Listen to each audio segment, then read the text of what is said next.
ایک مسئلہ معلوم کرنے آیا تھا تو استدلال کرنے والے نے اس کے مسئلے میں سیدنا ابو ہریرہ رضی اللہ عنہ کے بیان کردہ حدیث پیش کر دی تو نوجوان بولا ابو ہریرہ غیر مقبول الحدیث قال القاضی وما استتم قرابة حتى سقطت عليه حية عظيمة من سقف الجامع فوقف الناس من اجلها.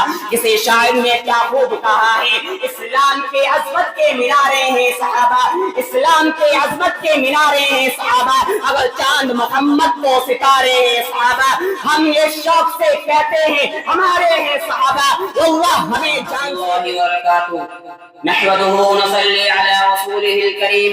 أما بعد، وقال النبي صلى الله عليه وسلم إذا ذكر أصحابي فأمسكوا.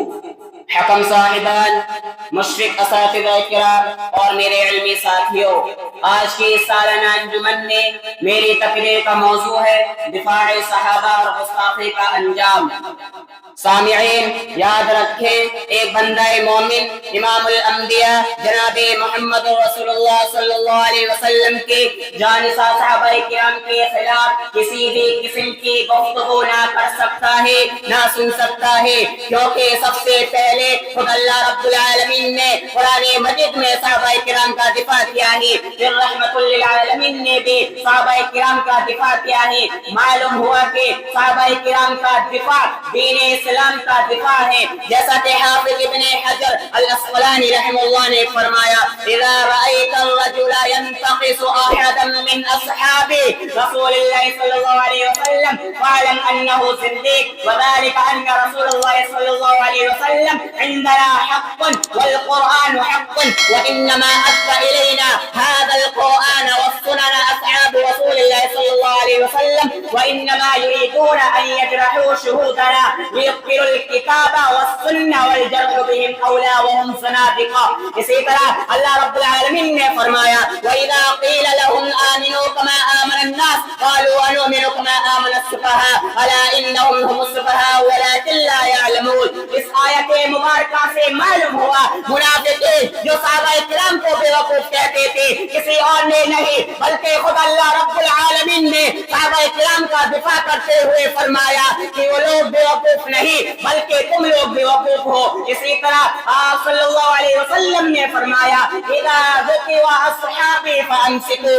اس روایت میں مذکورہ کلمہ امسکوا امر کا صیغہ ہے جو وجوب پر دلالت کرتا ہے، یعنی جس پر عمل واجب ہے اور کوئی بھی اس حکم سے مستثنی نہیں. معلوم ہوا کہ جب صحابہ کرام کے مخالفت میں کسی بھی قسم کا تفسیرہ حرام ہے تو اصحاب محمد کے خلاف بد کلامی کرنا، سب کو ستم کرنا یا تبرہ کرنا کیسے جائز ہو سکتا ہے جبکہ صحابہ کرام اللہ کی طرف سے منتخب کردہ افراد ہیں، ان پر اللہ کے انتخاب کرتا نہیں. فرمان الہی ہے ان اللہ اختارنی واختار لی اصحابا وجعل لی منهم نصراء وانصارا واصهارا ومن صدهم فعليه لعنة الله والملائكة والناس اجمعین لا يقبل الله منه يوم القيامة خوفا ولا عدلا.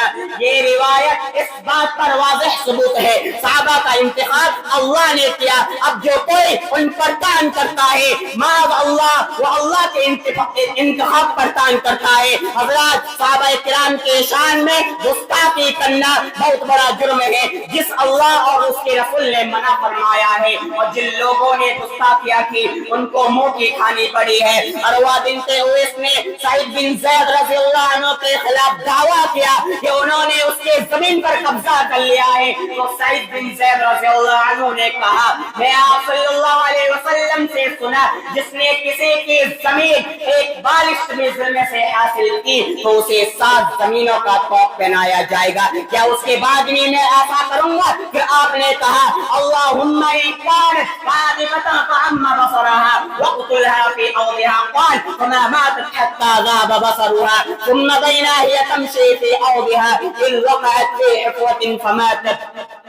اسی طرح ایک واقعہ ہے قاضی ابو طیب رحمہ اللہ بیان کرتے ہیں ایک خراسانی نوجوان ایک مسئلہ معلوم کرنے آیا تھا تو استدلال کرنے والے نے اس کے مسئلے میں سیدنا ابو ہریرہ رضی اللہ عنہ کے بیان کردہ حدیث پیش کر دی تو نوجوان بولا ابو ہریرہ غیر مقبول الحدیث قال القاضی وما استتم قرابة حتى سقطت عليه حية عظيمة من سقف الجامع فوثب الناس من أجلها. کسی شاعر نے کیا خوب کہا ہے، اسلام کے عظمت کے مینارے ہیں صحابہ، اسلام کے عظمت کے مینارے ہیں صحابہ، اگر چاند محمد تو ستارے ہیں صحابہ.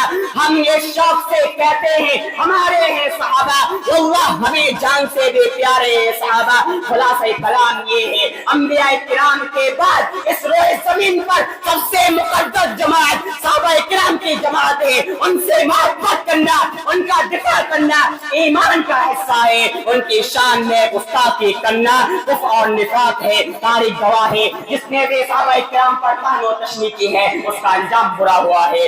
آخر میں اللہ تعالیٰ سے دعا ہے کہ اللہ تعالیٰ ہمیں صحابہ کرام سے محبت کرنے والا بنائے، ان کا دفاع کرنے والا بنائے. آمین. وآخر دعوانا الحمد للہ رب العالمین. السلام علیکم ورحمۃ اللہ وبرکاتہ.